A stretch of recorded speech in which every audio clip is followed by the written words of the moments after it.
Members of the Asian Pacific American Caucus were at the White House today. They met with the president and vice president to discuss the Hate Crimes Act.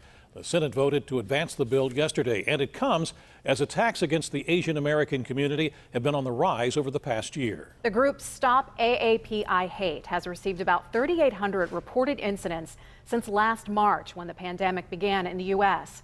Chris Hoffman has a closer look now at the root cause of this issue and what some say is an easy solution.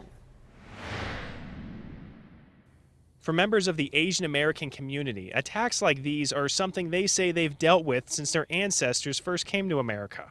It's a painful process that we're going through right now. And in the past year, history is repeating itself with political rhetoric blaming their community for the COVID-19 pandemic.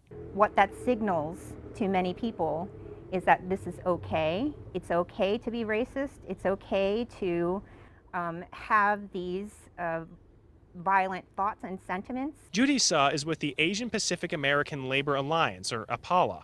She says attacks against her community have historically followed a pattern. Whenever there are deep economic and political crises in the United States, Asian Americans are often scapegoated. That played out in the Pittsburgh area with unions helping to push the Chinese Exclusion Act of 1882, which prohibited the immigration of Chinese laborers.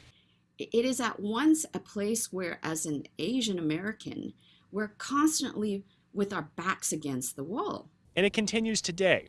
Marion Lien is the president of the Organization of Chinese Americans in Pittsburgh. She says she experiences racism almost daily. It comes at me as a verbal assault. It comes at me visibly, as I'm walking down the street. And it can be challenging to report as a hate crime. Lien says that's because the AAPI community doesn't have an instantly recognized symbol of hate aimed at them as other minority groups do, like a swastika or noose. As they're inflicting the hate, they have to actually tell you they hate you. She says there's also the problem of law enforcement minimizing their experience. So this sort of association of us just crying wolf sometimes is frustrating beyond anything else I can tell you. According to Lien, the root of the hate is fear. Fear of the unknown and fear of losing control. Dr. James Cook is an associate director of the Asian Studies Center at Pitt. He says that fear helps drive the current situation we see against Asian Americans.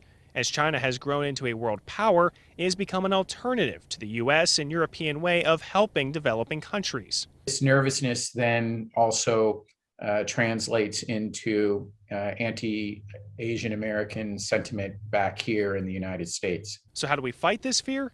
Cook says the simple answer is education. I think spend more time learning a little bit about those traditions before we begin to assume that China will act like the United States. And Lien says it should start in public education, adding Asian American history is American history. A wise friend of mine once said, I will stop doing this work when my history is no longer an elective. Now, if you are witnessing an act of racism or hate against a person, community members ask you to step in and try to stop it, or at the very least, document it to help that person in any legal action they may pursue. Chris Hoffman, KDKA News.